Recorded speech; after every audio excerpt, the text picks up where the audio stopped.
여러분 안녕하세요. 서울경제신문 뉴욕특파원 김영필입니다. 오늘은 증시가 혼조세를 보였어요. 나스닥만 좀 내렸거든요. 전반적으로 연준의 금리 인상에 대한 이제 시장의 좀 부담감 그런 것이 좀 계속 좀 이어지면서 국채 금리가 좀 계속 좀 오르고 있고요. 오늘 이제 미시간대 인플레이션 기대 이게 나왔는데 조금 올라갔다 그런 부분들 여러 가지 좀 요인들이 있었는데요. 그래서 오늘 3월 월스트리트는 좀 이렇게 한번 좀 시작을 해보려고 합니다. 시장이 다시 인플레 우려 모드로 조금 진입을 했다. 다음 주에 이제 CPI가 있잖아요. 그래서 이제 그런 것들을 조금 더 두드러지는 것이죠. 그리고 이제 미시간대 인플레이션 기대는 재상승했다. 이건 1년 기준입니다. 그래서 한동안 이제 미국의 달걀값이 좀 많이 올랐었어요. 그래서 그런 요 달걀 사진 좀 있었고요. 오늘 본격적으로 방송 시작하기 전에 또 라이브 방송 참여해주신 여러분들 인사 한번 드리고 시작할 수 있도록 하겠습니다. 메인맵님 매번 감사합니다. 그리고 알드님 감사하고요.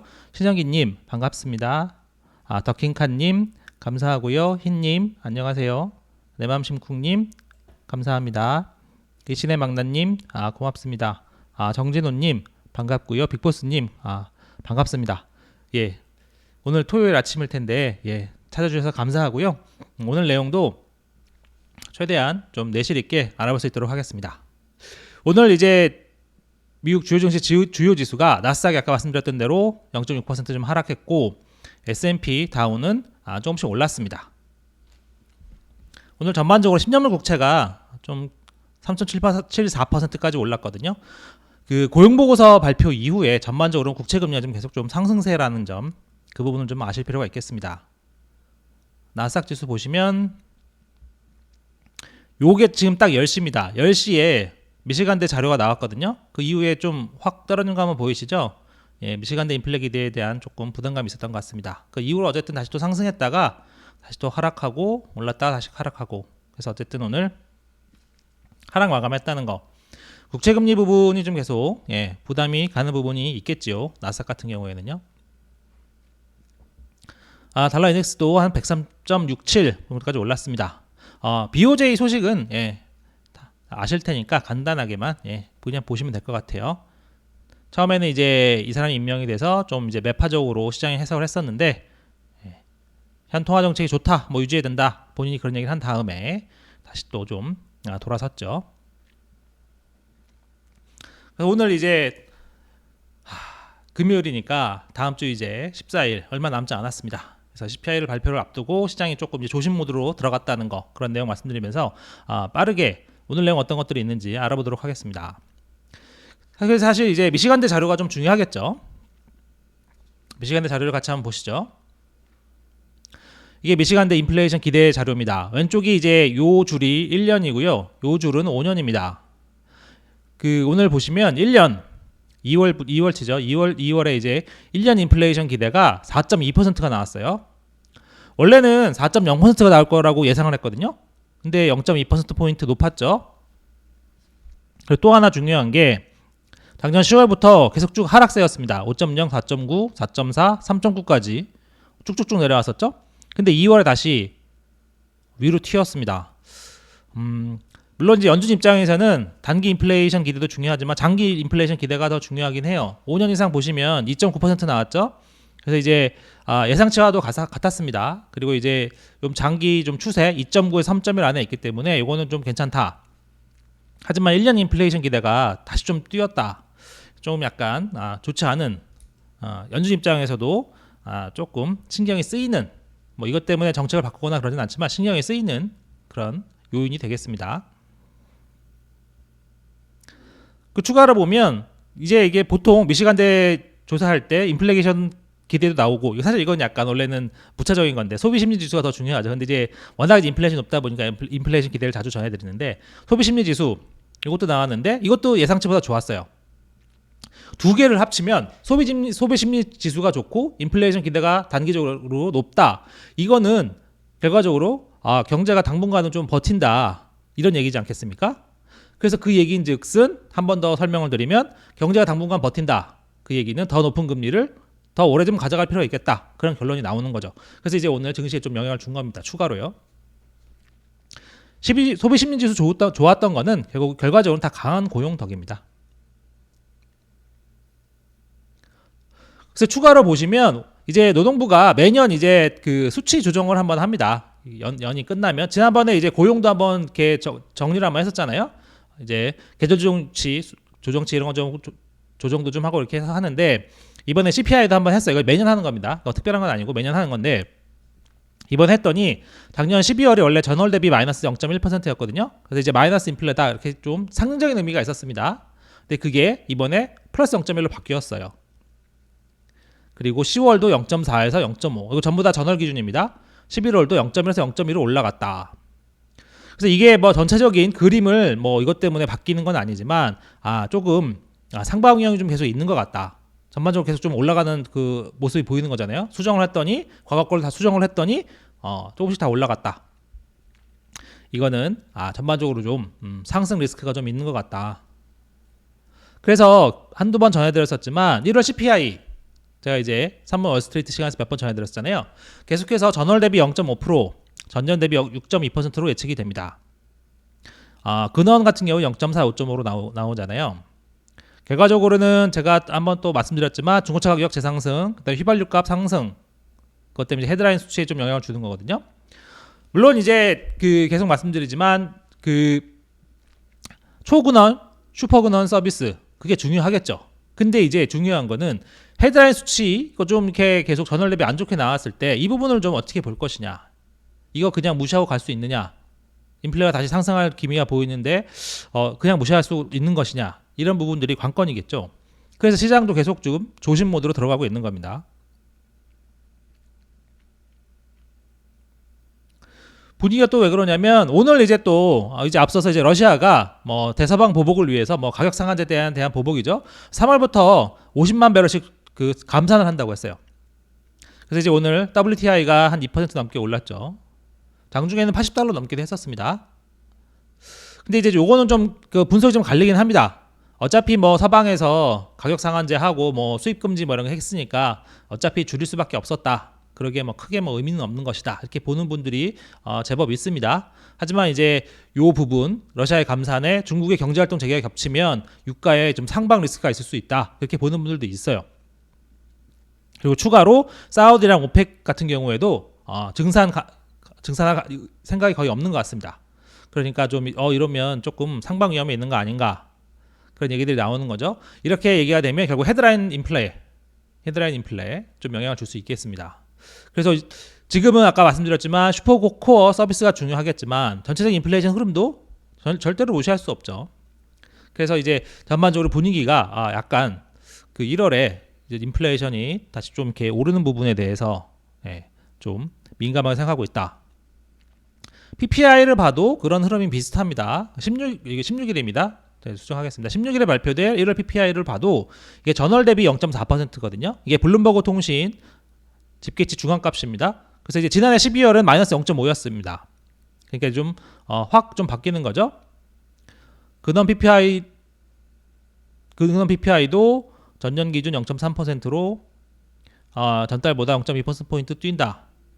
이게 그 전월입니다. 전월. 죄송합니다. 이게 제가 잘못 썼네요. 전월 기준 0.3%로 전달보다, 그러니까 이거는 작년 12월을 말하는 거죠. 작년 12월보다 더 올라간다. 그래서 이제 보니까 정리하면 그런 것이죠. 오늘 미시간대 인플레이션 기대, 1년 인플레이션 기대가 올랐다.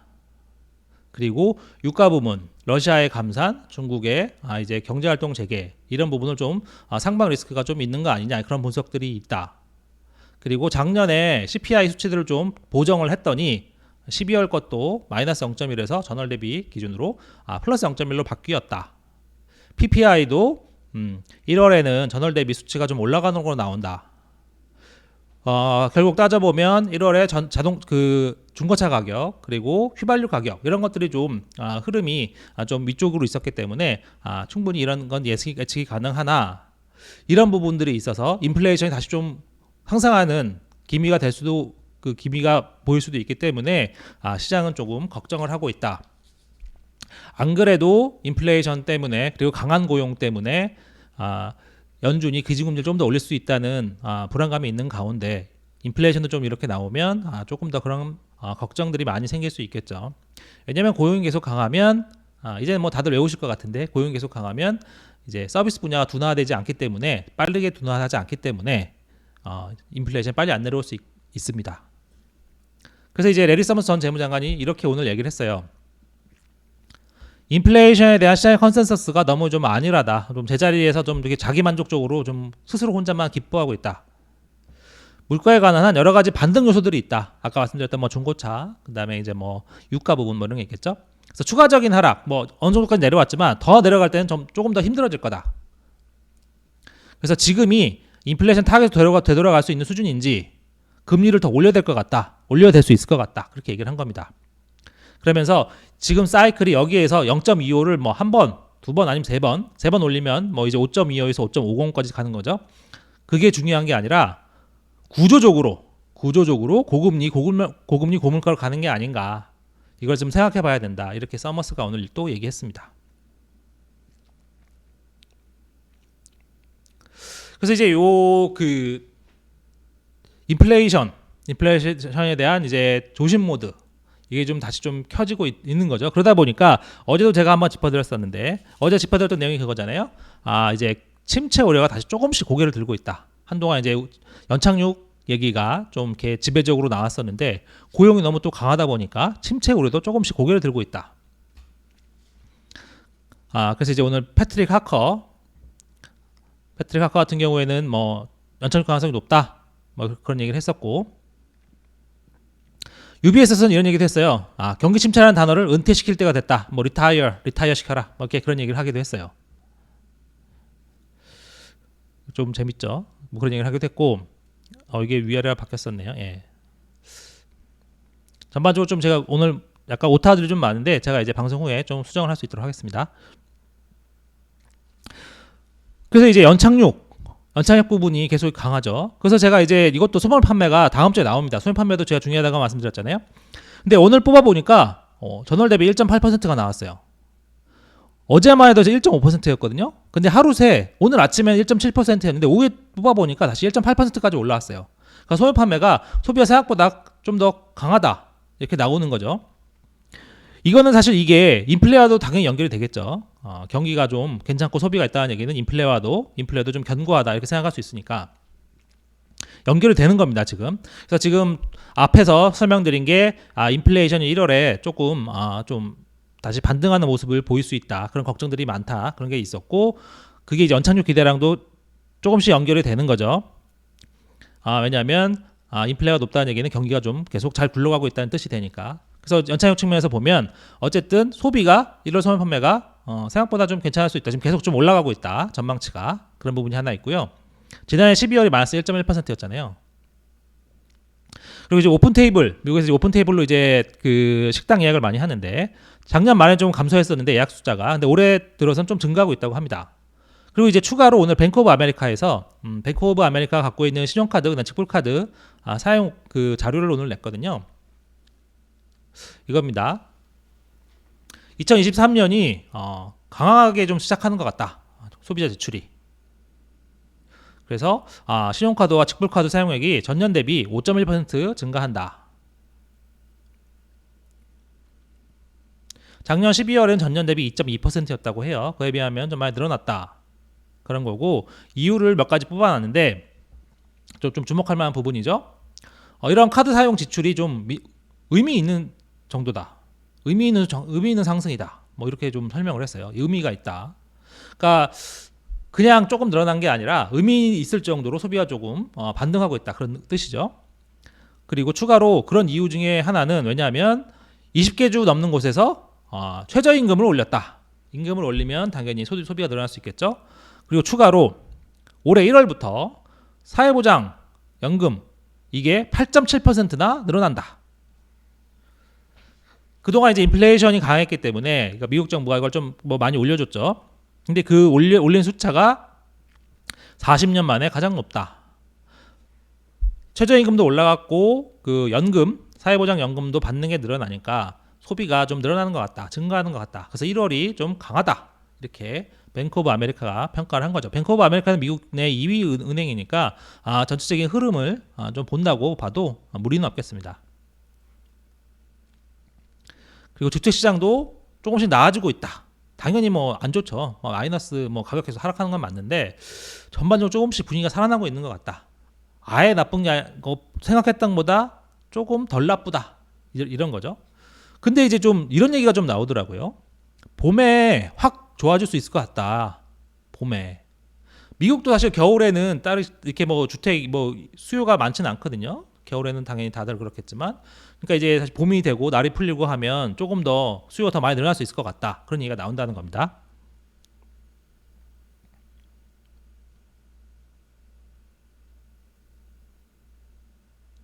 그리고 말씀드렸지만 고용시장은 둔화하더라도 시간이 굉장히 오래 걸릴 것 같다. 연착륙론자들 입장에서는 시간이 오래 걸린다는 것은 당연히 버틸 수 있는 시간이 길어지기 때문에 연준이 계속 금리를 올려서 물가를 잡을 수 있는 시간이 더 있는 거죠. 그래도 자꾸 그렇게 고금리로 때려도 고용시장이 버티고 소비를 할 수 있으니까 버틸 수 있는 겁니다. 그러니까 이제 연착륙론자들 입장에서는 강한 고용도 좋다. 물론 이거 보는 게 갈리죠. 어쨌든 연착륙론자 입장에서는 강한 고용도 좋다. 이렇게 얘기를 한다는 거죠. 그래서 재밌는 게 이제 IHS 마켓 자료인데 여기 이렇게 설명을 하고 있더라고요. 글로벌로도 생산량의 감소에도 일자리 창출이 유지되고 있다. 미국만 그런 게 아니라 전 세계적으로 그렇다. 이게 선진국 얘기입니다. 선진국 기준으로 생산량이 감소하고 있음에도 글로벌 일자리가 유지되고 있다. 그래서 경제 상황이 악화할 수 있지만 전체적으로는 고용에는 별다른 영향을 주지 않을 것으로 보인다. 이게 좀 핵심인 것 같습니다. 그러니까 미국뿐만 아니라 전 세계적으로 특히 선진국 기준으로는 생산량이 줄면 일자리가 원래 좀 줄어들어야 되는데 일자리 유지되고 있다. 그 필립스 곡선이 기울기가 가팔라됐다 그런 것도 제가 한번 전해드린 적 있잖아요. 그래서 이제 예전보다 실업률이 덜 떨어져도 인플레이션을 많이 내릴 수 있다. 그런 것도 전해드린 적 있죠. 당시에 이제 그거는 이제 지역 연은에서 분석을 한 건데 미국뿐만 아니라 영국, 프랑스 이런 선진국을 분석을 했었던 겁니다. 그러니까 이런 요인들 이게 미국만 그런 게 아니라 전 세계적으로 좀 그렇다. 그러니까 고용이 계속 버틴다면 연착륙을 할 수 있는 게 아닌가.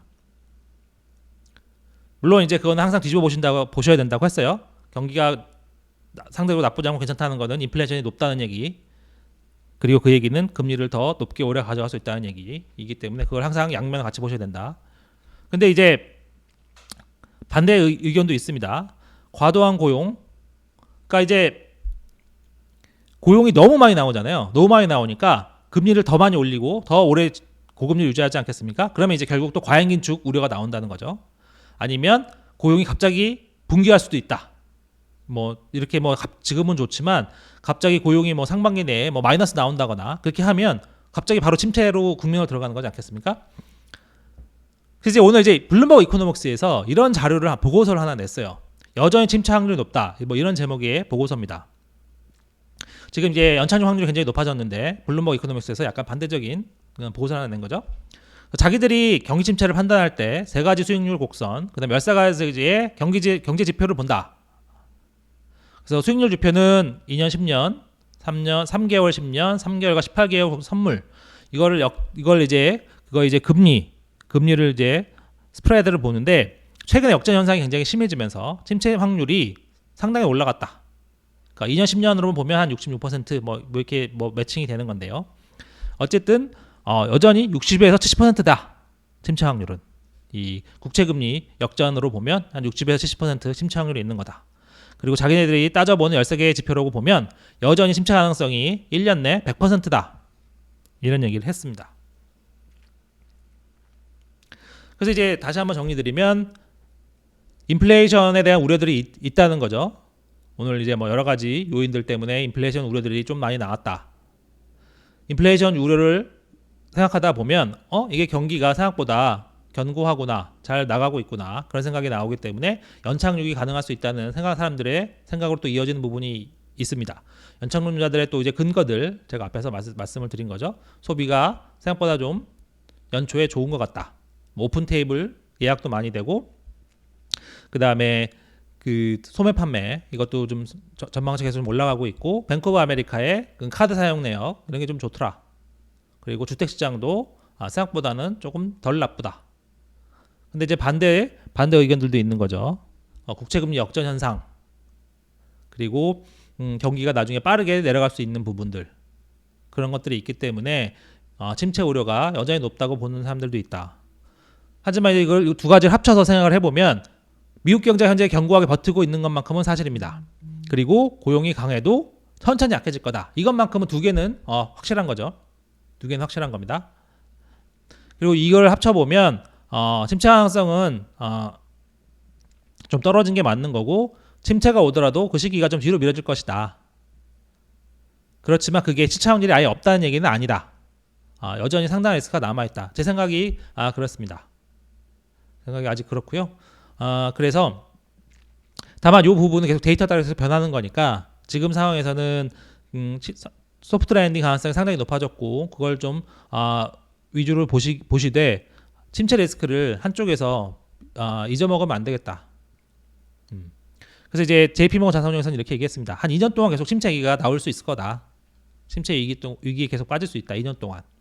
그런 부분이 있기 때문에 같이 좀 보실 수 있으면 좋겠습니다. 물론 이제 딱 정해서 제가, 아니면 전문가들도 마찬가지입니다. 딱 정해서 무조건 침체 온다 이렇게 얘기하면 좋겠죠. 좋겠는데 그렇게 이게 뭐 양날 뭐 이렇게 무자르듯이 할 수 있는 부분이 아닙니다. 그래서 이제 그거를 계속, 이게 침체 같은 경우도 이제 무빙 타겟이라고 해야 될까요? 계속 움직이는 거기 때문에 저희도 이제 그거를 계속 쫓아다니면서 계속 같이 봐야 되겠습니다.